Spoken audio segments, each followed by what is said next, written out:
لهم درجات عند ربهم যদি ওই পাঁচটা জিনিস আমার কোনো বান্দার অন্তরে বান্দার জীবনে বাস্তবায়ন হয়ে যায়, দারাজাতুন ইনদা রাব্বিহিম, আল্লাহ বলেন আমি আল্লাহ তার দরজা তার মাকাম এত বাড়িয়ে দেই, বান্দা দুনিয়াতে যেইভাবে ইজ্জতে জিন্দেগি পায়, মরার পরে আমার বান্দাকে আমি আল্লাহ সর্বোচ্চ মর্যাদা দান করে দিব। এরপরে বলতেছেন আল্লাহ রাব্বুল আলামিন বলেন বান্দা তোমার জীবনের গুনাহ আমি আল্লাহ মাফ করে দেব। রব্বুল আলামিন কেমন গুনাহ মাফ করবেন, কতটুকুই বা মাফ করবেন? আল্লাহ বলেন বান্দা রে ইন্নাল্লাহা ইয়াগফিরুয যুনুবা জামিআ, ও বান্দা যখন আমি আল্লাহর কাছে চাইবা, আমি আল্লাহর কাছে যখন বান্দা তোমার মনের ইরাদাটুকু পেশ করবা, বান্দা তোমার চাইতে দেরি হবে, আমি আল্লাহ তোমার জীবনের গুনাহ মাফ করতে দেরি করি না। ইন্নাল্লাহা ইয়াগফিরু, আল্লাহ ইচ্ছে করলে বলতে পারতেন গফারা, গফারা না বলে আল্লাহ ইয়াগফিরু শব্দ ব্যবহার করেছেন। আল্লাহ কয় দুনিয়ার মানুষ, ইয়াগফির শব্দের অর্থ হচ্ছে বর্তমানে যা গুনাহ আমরা করতেছি, অতীতে যা করছি সমস্ত গুনাহ আল্লাহ বলেন তওবার কারণে, চাওয়ার কারণে আমার বান্দার গুনাহ খাতা আমি পেছনের সামনের গুনাহ মাফ করে দেই। 3 নম্বর আল্লাহ বলেন ওয়ারিজকুম কারীম, ও বান্দা তোমার রিজিকের কোনো অভাব হবে না। আল্লাহর হাবিব বলেন উম্মত কেমন রিজিক পাওয়ার পরে আমার উম্মতরা বলবে আর রিজিকের অভাব হবে না? আমরা মনে করি টাকা পয়সা ধন দৌলত এগুলোই মনে হয় রিজিক। না না, এগুলো রিজিক নয়। অনেক টাকা ওলা পয়সা ওলা আছে যাদের কোনো সন্তান নাই, সে সন্তানের জন্য হাহাকার করে। অনেক আবার গরিব আছে, সে টাকার জন্য হাহাকার করে। অনেকের টাকাও আছে, সম্পদ আছে, সন্তান আছে, কিন্তু সন্তান নেক সন্তান না, কথা শুনে না, এজন্য সে বড় কষ্টের মধ্যে আছে। আল্লাহ বললেন বান্দা রিজকুন কারীমের 1 নম্বর ব্যাখ্যা হচ্ছে যেই রিজিক পাওয়ার পরে আমার বান্দার বলবেন আল্লাহ আমার এই সমস্যা আছে। উম্মতের জন্য আল্লাহ হাবিবদের 1000 বছর আগে রিজকে কারীমের ফয়সালা দিয়েছেন। নবী বলতেছেন উম্মত রিজিকের কারীম হচ্ছে ওই রিজিক, কোন মানুষের সন্তান নাই সে সন্তান পেয়েছে, কোন মানুষ গরিব সে ধনী হয়েছে, কোন মানুষের অর্থাৎ যা জরুরি জিনিস তার জীবনে দরকার সমস্ত কিছু পাওয়ার পরে একজন মানুষ যখন ফুলফিল আপ হয়ে যাবে, তার কোনো টেনশন থাকবে না, কোনো পেরেশানি থাকবে না। আল্লাহ নবী বলেন উম্মত ওই রিজিকটাকেই বলা হয় রিজকে কারীম। সুবহানাল্লাহ। ইন্নামাল মুমিনুন, এরা হচ্ছে আমার কাছে মুমিন বান্দা। কারা? এই 5টা গুণ যাদের ভিতরে আছে। রব্বুল আলামিন বলেন ইন্নামাল মুমিনুনা আল্লাযীনা ইযা যুকিরাল্লাহু ওয়াজিলাত কুলুবুহুম।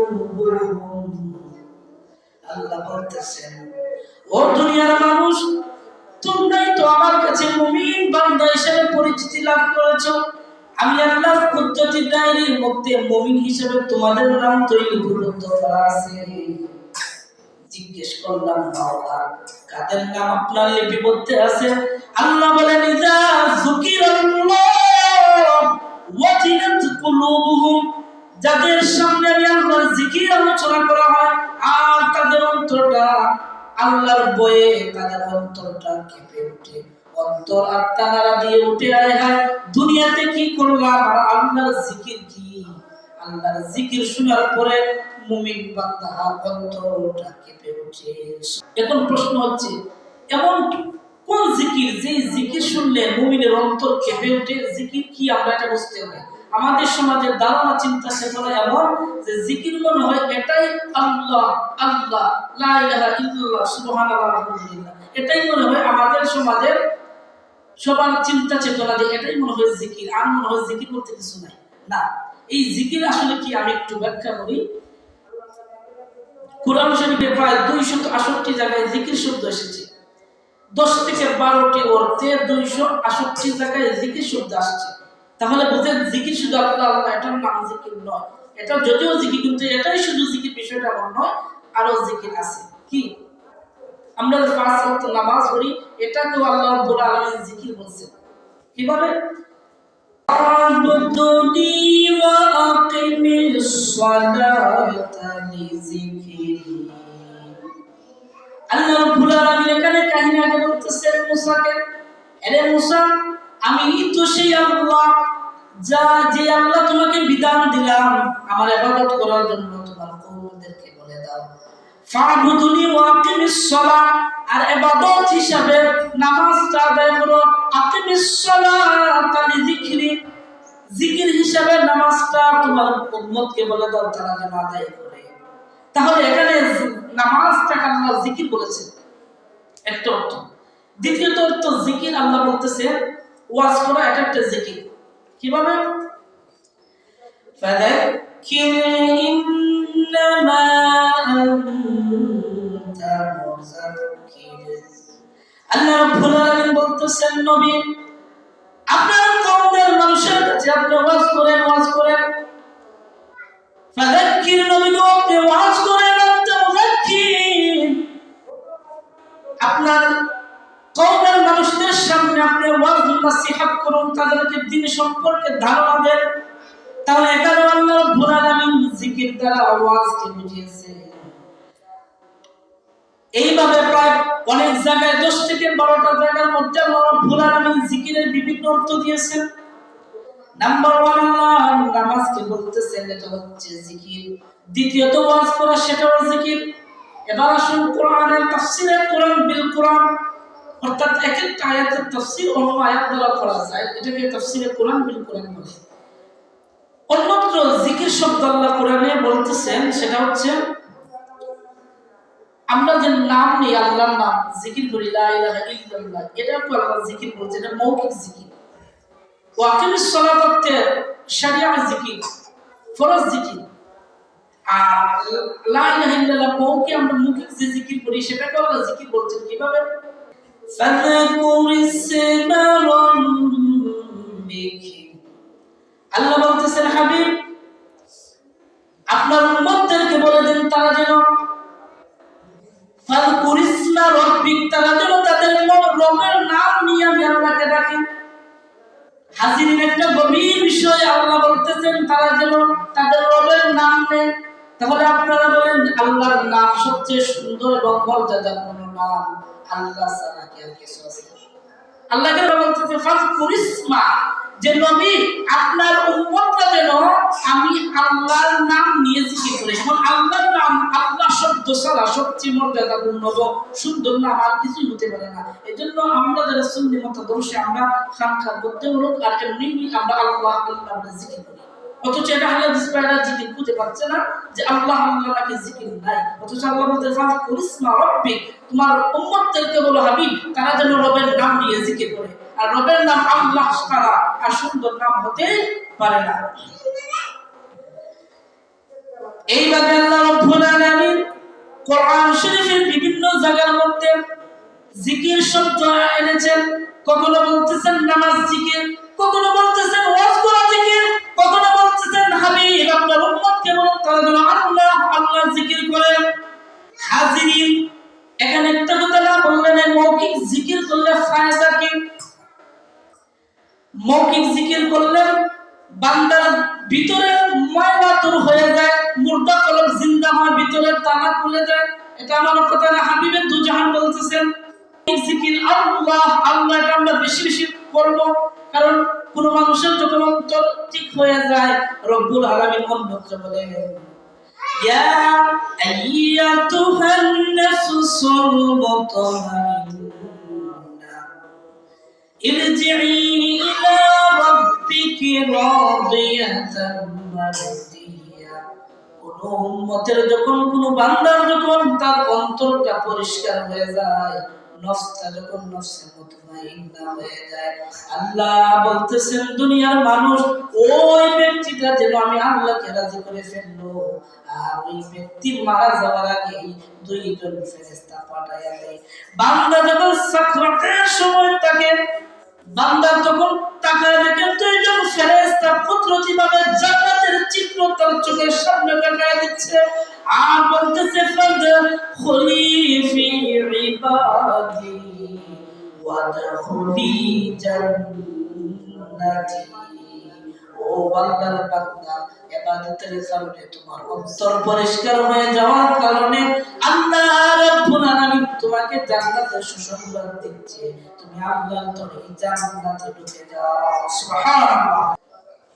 আল্লাহর নবীকে একবার সিরিয়াবাসী আল্লাহর নবীকে, ইহুদিদের বড় বড় পাদ্রী, তারা আসছে আল্লাহর নবীকে পরীক্ষা করার জন্য যে মুহাম্মদ সত্যি আল্লাহর নবী না আল্লাহর নবী নয়, এটা পরীক্ষা করার জন্য। কারণ তারা পাদ্রী, তারা তাওরাত জাবর ইনজিল এগুলা অনেক ঘাটাঘাটি করে, অনেকগুলা তারা দেখে এতটুকু শিওর হয়েছে যে যদি মুহাম্মদ আল্লাহর নবী ঠিকই হয়ে থাকে, তাহলে উনি আসার আগে দুনিয়াতে কি কি হয়েছিল ওই ঘটনাগুলো উনি বলতে পারবেন। এর মধ্যে একটা উল্লেখযোগ্য ঘটনা হলো বাদশাহ যুলকারনাইন, যাকে বাদশাহ সিকান্দর বলা হয় ইতিহাসের মধ্যে। বাদশাহ যুলকারনাইন পৃথিবীর বুকে দুইজন বাদশাহ, মুসলমানদের চারজন শাসক ছিল যারা সমগ্র পৃথিবী শাসন করেছে। এর মধ্যে মুসলমান দুইজন ছিল আর বিধর্মী দুইজন। সিরিয়া থেকে আল্লাহ নবীকে পরীক্ষা করার জন্য যে মুহাম্মদ যদি সত্যি আল্লাহর নবী হয়, তাহলে উনি বলতে পারবেন যুলকারনাইন কে, এই ঘটনাটা উনি বলতে পারবেন, আপনাকে জিজ্ঞেস করব। তিনটা প্রশ্ন নিয়ে এসছে, এর মধ্যে এটা একটা প্রশ্ন। তারা তো জানে না আল্লাহর নবীকে দবায় রাখার মতো না, আল্লাহর নবীকে প্রশ্ন করার জন্য আসছে, আর নবীর কাছে প্রশ্নপত্র পাশ করে দিয়েছেন তারা আসার আগেই। আল্লাহ কিভাবে জানেন?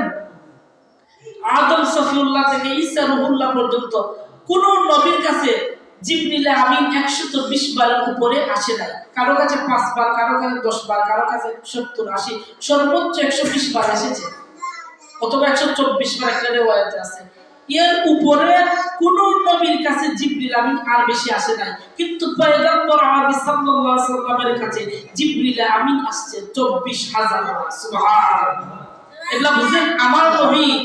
এখন বুঝেন আমার নবীর শান শৌকত কেমন, যেই নবীর জন্য জিবরিল আমিন 24,000 বার আসছে।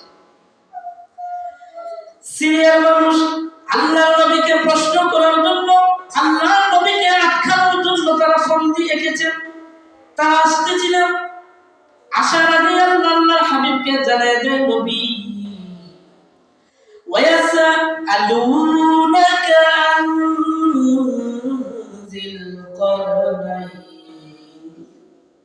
আল্লাহ বলতেছেন, হাবিব বাদশা যুলকারনাইনকে এই প্রশ্নটা করার জন্য সিরিয়া থেকে কিছু মানুষ আপনার কাছে আসতেছে। নবী তো তারা মনে করেছিল বাদশা যুলকারনাইনকে এটা আপনি বলতে পারবেন না। তারা তো জানে না গো নবী, আমি কোন নবীর কাছে জিবরিল আমিনকে এতবার পাঠাই নাই যতবার আপনি মুহাম্মদের কাছে পাঠাইয়াছি। ও নবী, তারা চেয়েছিল মুহাম্মদকে দুনিয়া থেকে নিঃশেষ করে দেওয়ার জন্য। আল্লাহ কয় এটা তো নিঃশেষের বিষয় না। তারা নবীকে বলে আকুরা, আল্লাহ জবাব দেয়। নবীকে বলে মাজরুম, আল্লাহ তার জবাব দেয়। এবার সিরিয়ার মানুষ আসলো আল্লাহর হাবিবকে জিজ্ঞেস করার জন্য, আটকানোর জন্য, যে বাদশাহ যুলকারনাইনকে আমার নবীকে আল্লাহ জানায়া দেয়, ওয়ায়াসআলুনাকা আন যিল করনাইন। হাবিব গো, আপনাকে প্রশ্ন করবে যুলকারনাইনকে, আপনি তাদেরকে জানায়া দিন, কুল সাআতালু আলাইকুম যিকরা। সুবহানাল্লাহ। হাজিরিন, এখানেও তারা প্রশ্ন করেছে, আল্লাহ এর জবাব দিয়েছেন। এটা হচ্ছে খবর, আল্লাহ খবর সংবাদ পৌঁছায় দিয়েছেন নবীকে যে তারা আসতেছে, আপনি এই উত্তরটা দিয়ে। এই খবরটাকে আল্লাহ খবর বলেন নাই, বলেছেন জিকির। কি বলছেন? জিকির। তাহলে জিকিরের অর্থ শুধু আল্লাহ না, জিকিরের একটা অর্থ হচ্ছে খবর দেওয়া, সেই খবরটা যেন ভালো খবর হয়। কারণ কোরআনের মধ্যে আসছে ফাসিক ব্যক্তি যদি কোনো খবর দেয়, অর্থাৎ যে ব্যক্তি সর্বত্র মিথ্যা কথা বলে, গ্রামের মধ্যে আমরা অনেকে জানি মিথ্যা কথা বেশি বলে, সেও যদি কোনো খবর দেয় যে এই ঘটনাটা শুনছি তোমার বিপক্ষে অমুক ঘটতেছে, তুমি তার কথা বিশ্বাস করো না, এটা আমার কথা না। আল্লাহ বলতেছেন ইয়া আইয়ুহাল্লাযীনা আমানু ইন জাআকুম ফাসিক, আল্লাহ নবীকে ফাসিক ব্যক্তিকে এসে খবর দিচ্ছে। আল্লাহ বলতেছেন খবরদার নবী, ফাসিক ব্যক্তির সংবাদকে আপনি মেনে নেবেন না।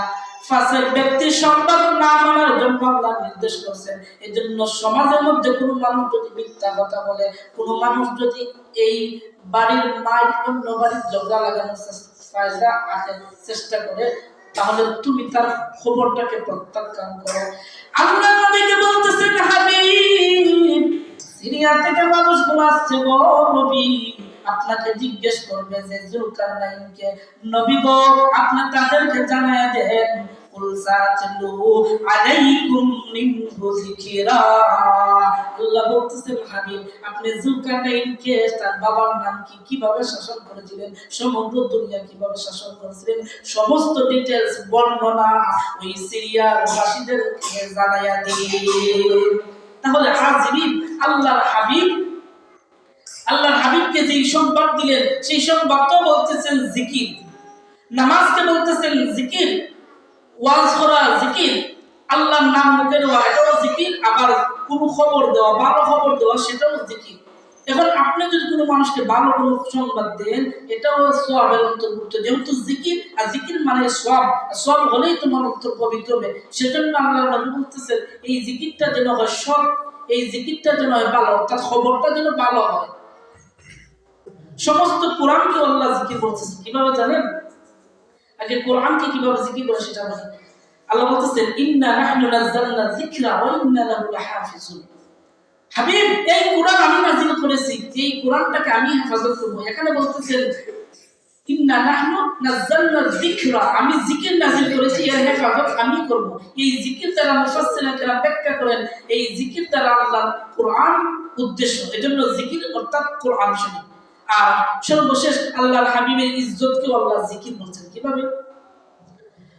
আল্লাহ রাব্বুল আলামিন বলতেছেন ওয়া রাফা'না লাকা যিকরাক, হাবিব আপনার সম্মানকে আমি সমুন্নত করেছি।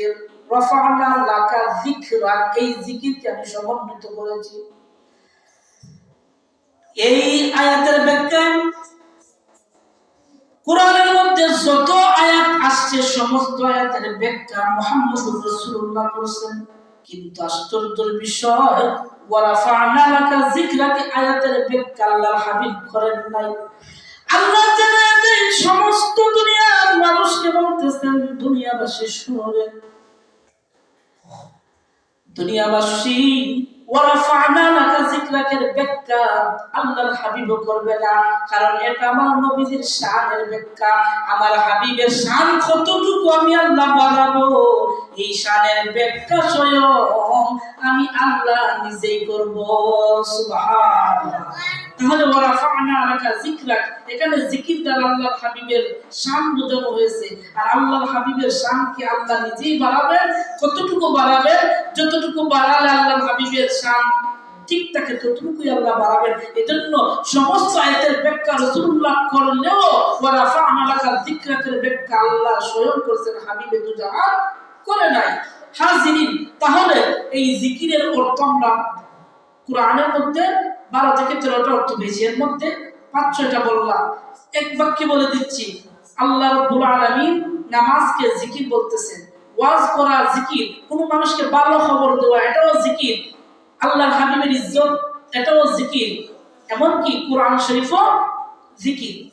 তাহলে এই আয়াতের মধ্যে আল্লাহ যে বলতেছেন ইজা যুকিরাল্লাহু ওয়াজিলাত কুলুবুহুম, আমার তেলাওয়াত আয়াত, যে আল্লাহর জিকির যখন আলোচনা করা হবে বান্দার অন্তরটা আল্লাহর ভয়ে কেঁপে উঠবে।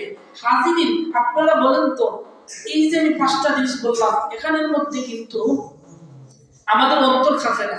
নবীর শান শুনলে আমরা অন্তর আনন্দ পাই, ওয়াজ শুনলে অন্তর আনন্দ আসে, অন্তর তো কাঁপে না। আল্লাহ যে বললেন যে এমন জিকির শোনার পরে মুমিন তারা হবে যাদের অন্তর কেঁপে উঠবে।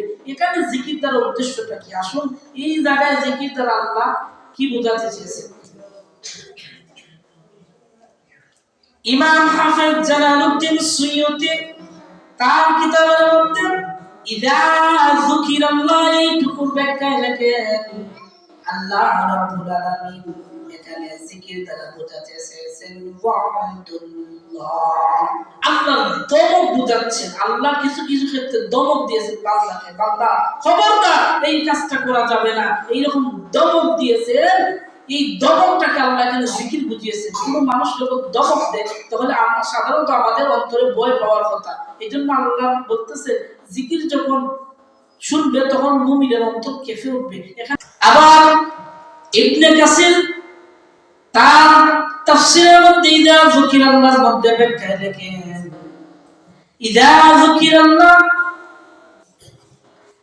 ইমাম হাফেজ জালালউদ্দিন সুয়ুতি বলেন আল্লাহর ধমক। আর এখানে ইবনে কাসির বলতেছেন ইযা যুকিরাল্লাহ আহকামুল্লাহ, এখানে আল্লাহর জিকির দ্বারা আল্লাহর শরীয়ত, আহকামের যত শরীয়ত আছে সমস্ত শরীয়ত এখানে জিকির উদ্দেশ্য। শরীয়ত কি? এখন আসেন এক পাশে বলে দিই। শরীয়তটা হচ্ছে মানুষ যখন নামাজ পড়ে না তার জন্য কি শাস্তি আছে, এই শাস্তি শোনার পরে মুমিনের অন্তর অবশ্যই কেঁপে উঠবে। যে মুমিন সে তার অন্তরটা নাড়া দেবে যে আহারে জীবন তো নামাজ কত শাস্তি আর আল্লাহ এত শাস্তি আমার জন্য রাখছে, তো মুমিন যারা হবে তাদের অন্তর কেঁপে উঠবে। আর যদি আপনি আল্লাহর ভয়ের আযাবের কথা শোনার পর অন্তর আপনার কেঁপে উঠে না, আপনি মনে করবেন আপনার অন্তরে রোগ আছে।